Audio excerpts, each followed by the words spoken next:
Hello and welcome to Retro Reviews, my channel where I review my favorite retro video games of all time as well as some modern releases I have recently finished. The retro game I want to look at today is actually a remake of a retro video game from the PlayStation 3 era. That is the Dead Space Remake. Now I wasn't really excited about this remake when it first got announced, primarily because it was attached to EA.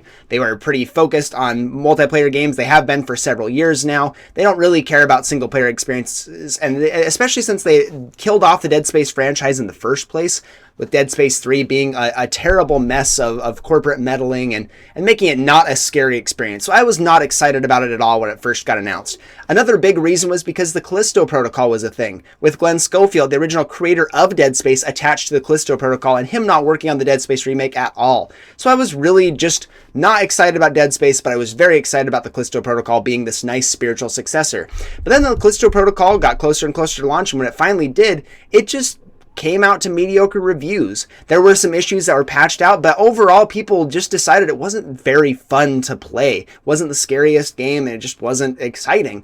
But the Dead Space remake started releasing trailers and it looked gorgeous. And it looked very faithful to the original. It didn't look anything like Dead Space 3, so we all started to get a little more excited. And then it finally launched to pretty much universal acclaim from critics and from users. It was a really big, like, what is going on moment, because we were all assuming that EA would ruin this game, but they didn't. They brought out probably one of the best remakes ever made, and my personal pick for the best atmospheric horror game of all time. I have not played anything else that comes close to what this remake does for the genre as a whole and for horror. It is so fantastic. I think maybe the next closest thing is something like Alien Isolation. This game is so fantastic at being scary and intense from start to finish.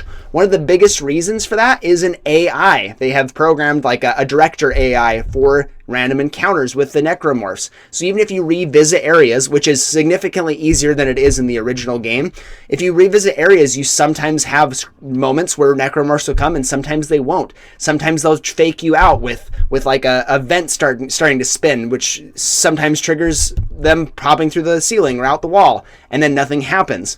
So the AI is actually really intelligent. I didn't realize this until after, and I was looking up some more information about it, how it differed from the original, but apparently there's an AI director that does a really good job, and you'll notice that throughout your playthrough. You'll feel like sometimes there should be some necromorphs around when you're revisiting an area, and it just doesn't happen. And then you'll get into some random corridor and they pop out. You're like, ah! But it doesn't always happen that way. It always feels different. It's brilliant. So I really have to praise them for in doing this very intuitive AI director for the necromorph encounters.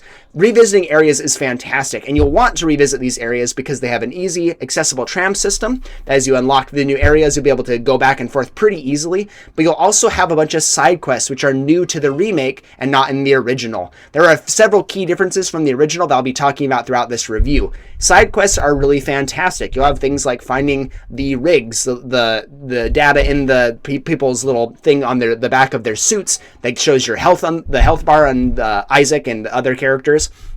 If you find their rigs, you can unlock new things. You can get like clearance for higher like doors and lockers and everything. And if you get all of the rigs from the side quest together, you can unlock the master one. So you can get all sorts of side content from places you weren't able to explore before. It's really cool. I really like the side quest content. It also adds some more lore to the game itself.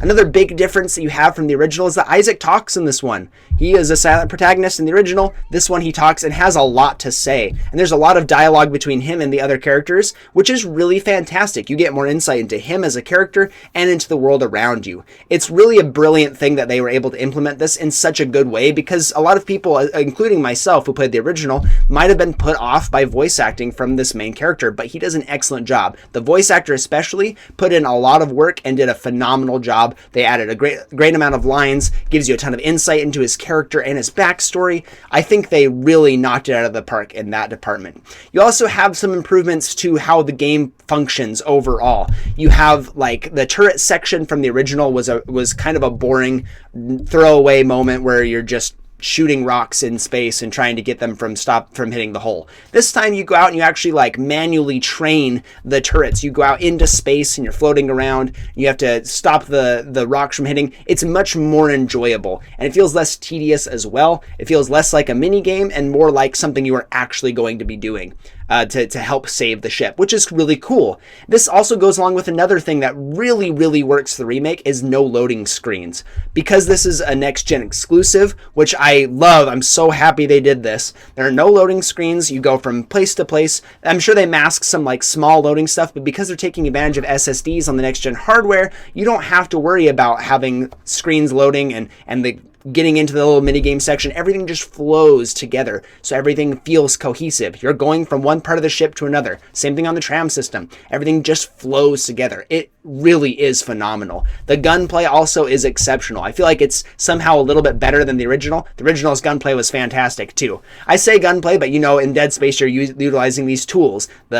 Isaac's just an engineer on the Ishimura. He goes to respond to a distress call to go and fix the ship so they can get out of there. Then they discover the Necromars, if you're not familiar with the story of Dead Space. So he goes on there. He is not a trained like gunsman, and they don't have any weapons on the ship anyway. So he uses stuff like a plasma cutter to utilizing for like the engineering side of things to fix stuff. Uses a plasma cutter, like a line launcher. You have a saw, like a little saw that goes out and like sits in front of you and stays there for a while. You can shoot the saws. It's cool how he uses these kind of improvised weapons to fend off the alien horde. Now, the best part about Dead Space Remake, my favorite part about this game, is how scary it is, and the way they achieve the scares is absolutely brilliant and something I have never seen done in another horror game.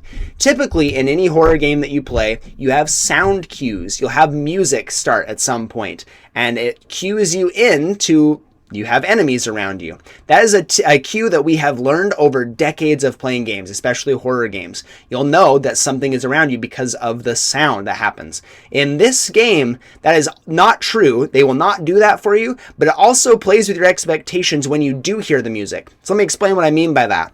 When you go into an area, if you don't have a visual on the enemy, the music will not start playing. So you could have your back to someone running at you and you don't hear them until they're really close to you. And if you're not paying attention, they can run up behind you and just start attacking you. And it's terrifying. It comes out of nowhere. I had one after a save. I was coming out of the save and I heard it running. And I'm like, oh no, I'm about to get hit.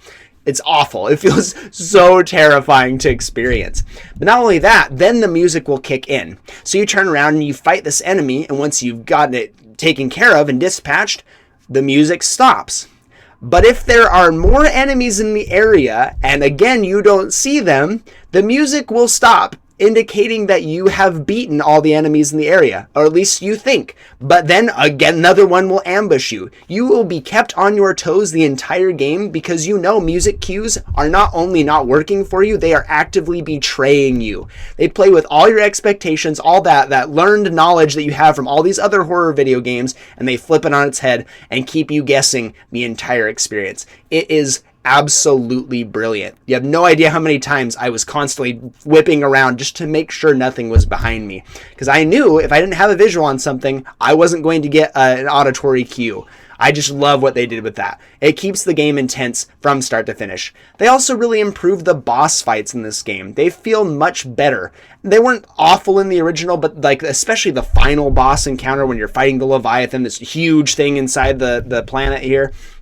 It's not nearly as exciting. It doesn't feel as good to play. It's just kind of like a shoot the weak point, get out of the way a couple of times. It's just a big lumbering boss. Kind of feels similar to like the Borderlands final boss. Just a big meat sponge, like bullet sponge, and you just hit it a few times in the weak spots.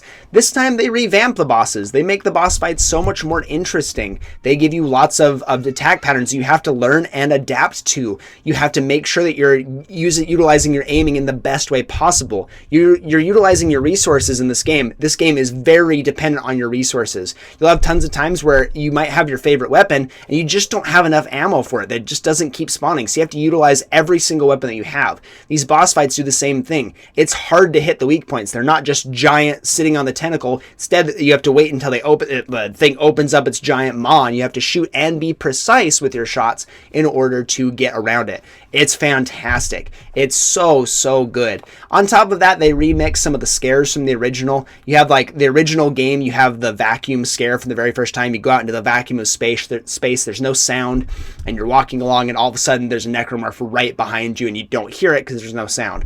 They remix that that moment and many others as well, the ones that you're expecting to have happen, they change it so you're not ready for the scares if you did play the original. And I think that's so fantastic. That's what remakes need to do, especially horror games where you're expecting scares in certain places. Remixing that keeps you on your toes and makes you very uncertain about what's going to happen, and it keeps you afraid pretty much the entire experience. This game is scary from start to finish. There are lots of twists and turns. I think the story is just as good as it was in the original, probably a little bit better because of the enhancements they made to the lore and the voice lines they gave to Isaac. I think it's so good. There's even a bonus ending that I won't spoil here. I won't talk about the ending either. There's a bonus ending if you beat New Game Plus all the way to the end, so there's some more incentive to finish the game a couple of times. The trophies are really fun to get. The place is really fun to explore. Like I said, it's really scary from start to finish. The zero gravity sections where you can fly around work really well. This is just a 10 out of 10 experience. For all horror game veterans, this is the best one that you can pick up right now. This one and Resident Evil 4, we're just swimming in great remakes lately, and this one is just so fantastic. So if you haven't played it, if you're like me and you took a while to get it, definitely go pick it up. I got it on sale for like $35. It is absolutely worth every penny. This is worth a full price game in my opinion. I love that this is a next generation game that shows off the capabilities of the PlayStation 5, the Series X. This is definitely one that you should go check out if you are a fan of horror games. I'm going to be giving the Dead Space Remake a platinum rank. Thank you so much for watching, and I'll see you on the next one.